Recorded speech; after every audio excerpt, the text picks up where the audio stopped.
Get the lights, please.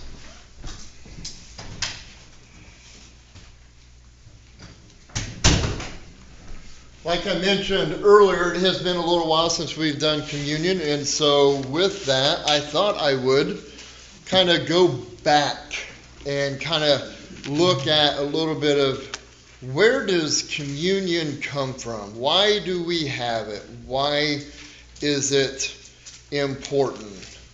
And to do that, we have to go all the way back to the book of Exodus, chapter 12. And there is a little bit here to read, much like our Sunday school lesson.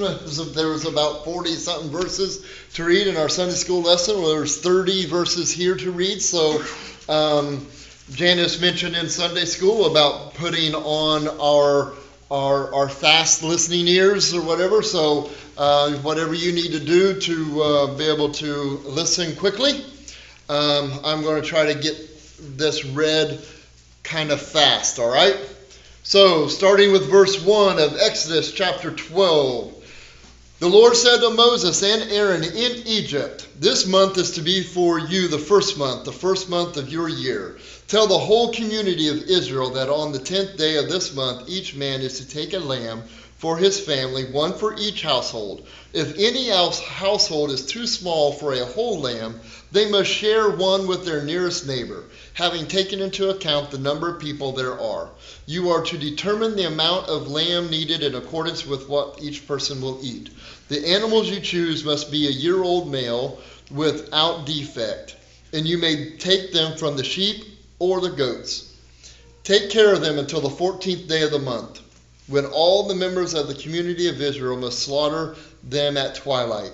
Then they are to take some of the blood and put it on the sides and the top of the door frames of the houses where they eat the lambs. That same night they are to eat the meat roasted over the fire, along with bitter herbs and bread made without yeast. Do not eat the meat raw or boiled in water, but roast it over a fire with the head, legs, and internal organs. Do not leave any of it till morning. If some is left till morning, you must burn it. This is how you are to eat with your cloak tucked into your belt and sandals on your feet and your staff in your hand. Eat it in haste. It is the Lord's Passover.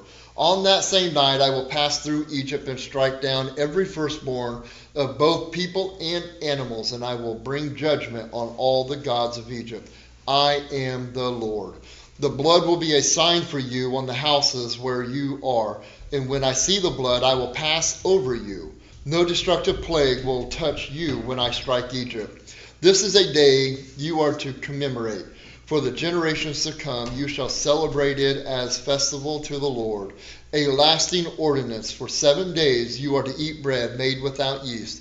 On the first day, remove the yeast from your houses. For whoever eats anything with yeast in it from the first day through the 7th must be cut off from Israel.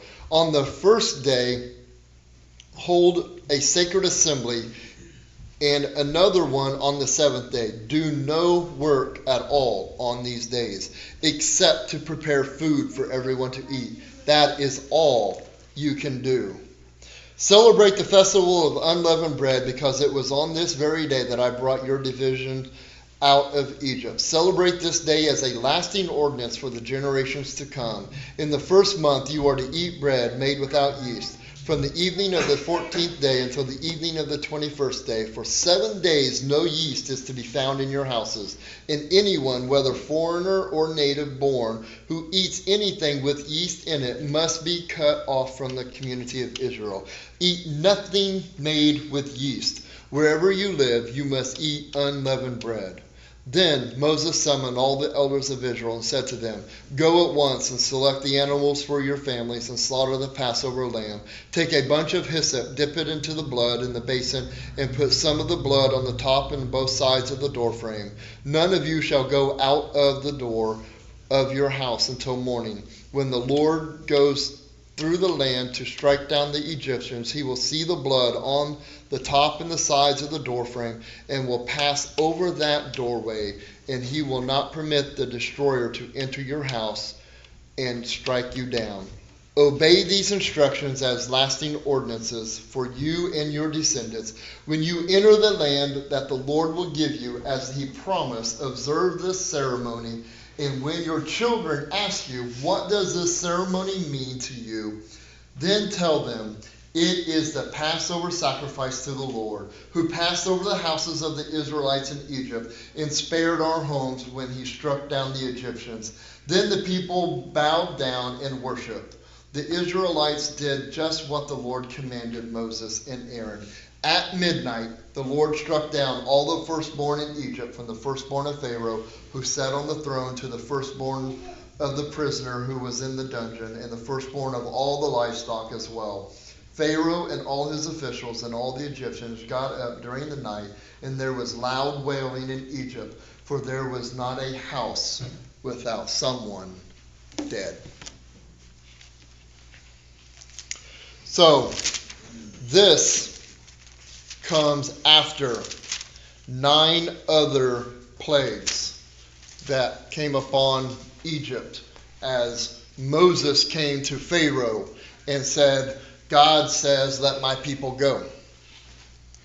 And this right here was the last one. And so we have here, when you read this, we have here a lot of little rules. There's a lot of steps involved with this. God gave them some specific instructions on exactly how they were to do this, including exactly how it was to be cooked. They couldn't boil it. They couldn't bake it. They couldn't eat it raw. It had to be roasted over a fire. There was specific instructions. They couldn't even gut it and take out the intestines. It had to be cooked with all the internal organs in it. These instructions, these rules, I kind of got a little list here. I kind of listed some of them. It listed how old the lamb was to be. I already said this, exactly how to cook it. God even told them exactly how they were to wear their clothing. Their cloak had to be tucked into their belt, and they had to have sandals on their feet, and they had to have their staff in their hand, ready to go. And they had to eat it in haste. In other words, this wasn't some relaxing sit-down little meal that they were about ready to take. They had to sit down, eat it like they were ready to go. There could be no yeast in the house for 7 days. They couldn't eat anything with yeast for 7 days. They had to take some of the blood of the lamb and put on the top of the doorframe and on the sides. That was going to be the marker that when the death angel came around, that if it saw the blood, it would pass over. That's why they call it the Passover. They had to use hyssop branches to do that with. You would see later on, if you continue to reading, hyssop branches are used in the temple as well. Once the blood was applied to the door, they could not leave that house that night. This whole thing is a symbol of salvation. God saved the Israelites through this process, through the shedding of the blood of an animal. And then by putting it on the doorpost was like a symbolic thing. It was something that it was being cleansed. It was being protected by the blood. And if you think about it, when we get saved, when we ask Jesus to forgive us of our sins, we are then covered by his blood. And so then we are also protected by his blood that he shed. So this is a symbol of that. if they did this and they did it correctly and properly and they done it, they were saved. But the Egyptians, they did not have that blood on their doorposts. So when the death angel came, the firstborn within the family was killed. They were not saved.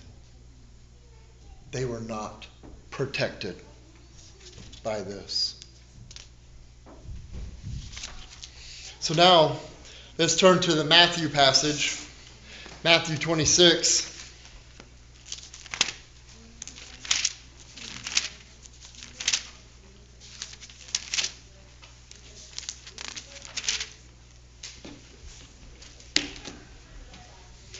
We're going to start with verse 26. They are sitting around. Let me move up just a little bit. Verse 18 says, then he replied, go into the city. This is just Jesus telling a few of his disciples to go into the city to a certain man and tell him, the teacher says, my appointed time is near. I am going to celebrate the Passover with my disciples at your house. So this is what Jesus is preparing for. He's getting ready to celebrate. He's getting ready to observe the Passover meal with his disciples.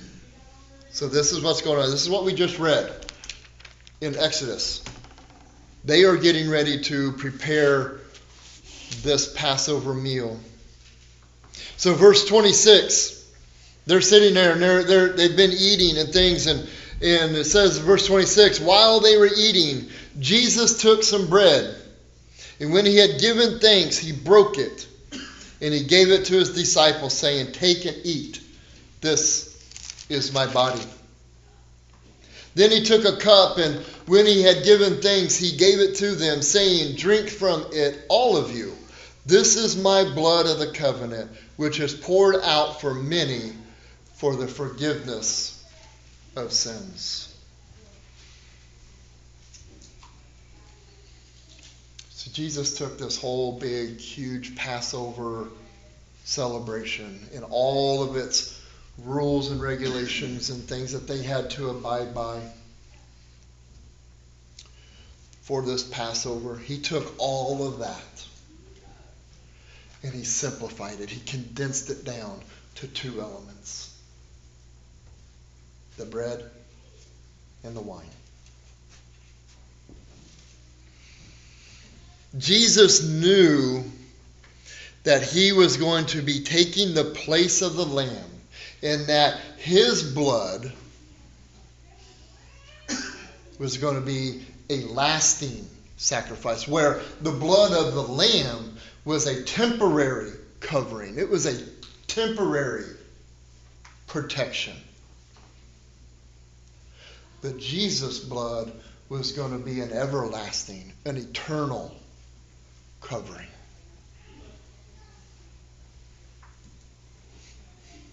So there would be no reason to continue to slaughter the lamb and put it over the doorpost and to do all of this thing.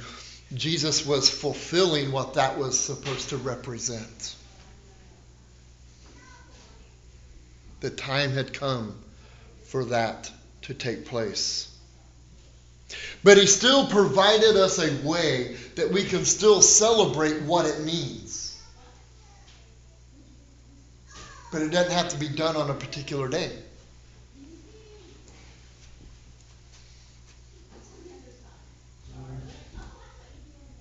In one of the other accounts, and where Paul summarizes communion in I think it's in 1 Corinthians, he says, Jesus said to do this, whenever you do this, do it in remembrance of me. So in other words, by saying those words, by making that comment, by making that statement, meant that it's not just a once a year thing. If we so chose to do so, we could take communion every single day if we wanted to, in remembrance of him. We could take, some churches, they do communion every single week. Some do it once a month. I remember growing up in the church that we did, we done it once a quarter at that time. Then there are some churches that will do it around Easter time, or they'll do it only around the Christmas time, is when they will do it. So there's no set thing that says that you have to do communion at a particular time or a particular day or a particular week.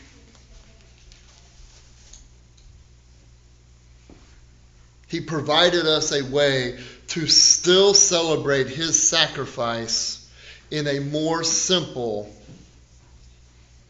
and we can do this anytime, anywhere.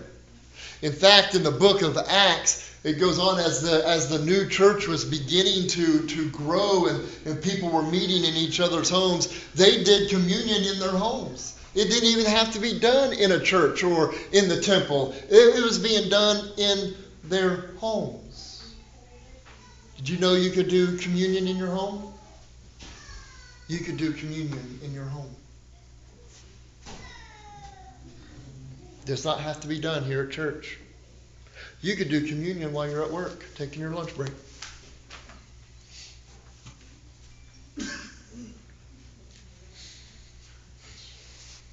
Jesus here in this time with his disciples, he created the first communion. And he simplified it for all of us. So when we take communion, we are doing so in remembrance of Jesus and his sacrifice. What does that mean to you? What does his sacrifice mean to each one of us? It's going to mean something slightly different for every single one of us.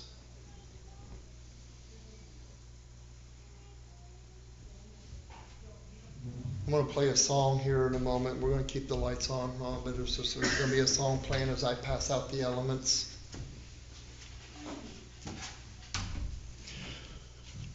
I want you to know this is the first time you're taking communion here. The Wesleyan Church is one of those churches that you do not have to be a member of the church to take communion. We take communion together. If you are a believer in Jesus Christ, you are welcome to take communion with us. I know there are some churches, there are some denominations that they require that you go through classes and different things and that you have to be a member, but we don't. We accept you whether you are a member here or not. If you are a part of the family of God, you are welcome to take communion with us. And so I wanted you to know that and to understand that. Communion is a time where we recognize what Jesus done for us, but communion can also be a time that if you feel like that maybe you are not right with God and maybe you shouldn't be taking communion because maybe you feel like you're not right with God, communion can also be a time in which you can make that right between you and God.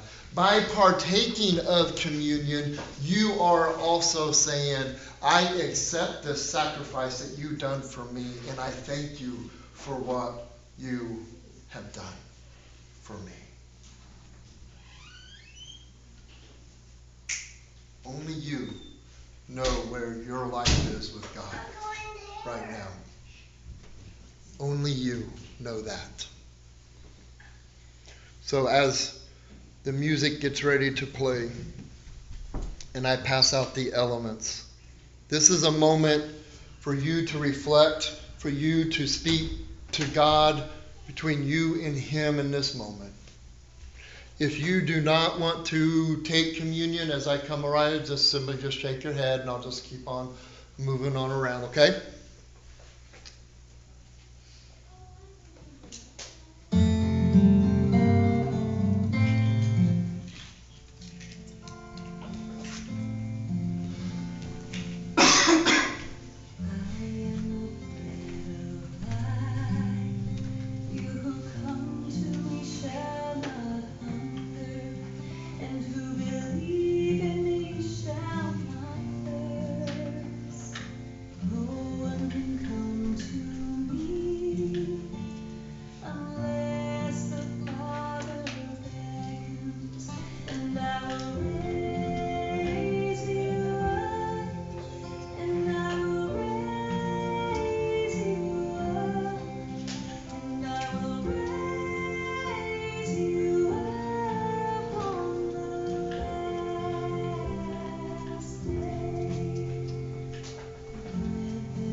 some of you are having trouble getting the top open, you want to peel back the aluminum part away from the plastic. You don't pull that whole thing. So yeah, I was having trouble too until I realized that I was pulling the plastic with the aluminum.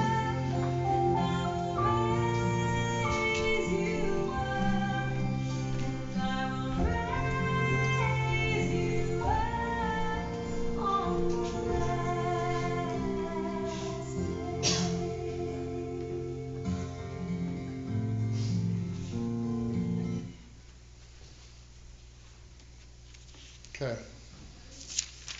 So on that night, as we read, they were sitting around, and Jesus took bread, and their bread would have been a big round, almost like a pita bread for us today. Would have been kind of similar to that. And he tore apart, and he started passing around, and each one would tear off a piece. And he said, "Take and eat. This is my body. So take and eat."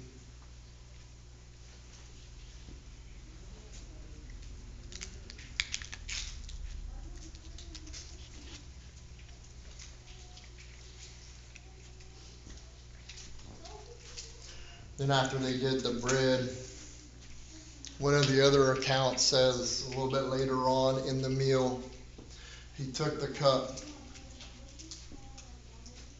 and he said, "This is my body," or "This is my blood. This represents my blood that is shed for the forgiveness of sins. Take and drink."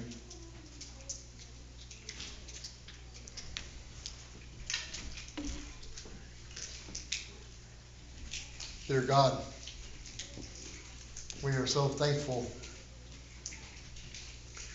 for your willingness of your sacrifice for us. We thank you for the shedding of your blood, for the breaking of your body, and what it means for us today. Father, I pray that you would bless us, each one, as we are ending this celebration. And we are going to enter into a different kind of celebration, a celebration of fellowship and gathering around where there is food. And God, we just pray and we ask that you would bless the food and that you would nourish it to our bodies, but you would also bless our time of fellowship. In Jesus' name, amen.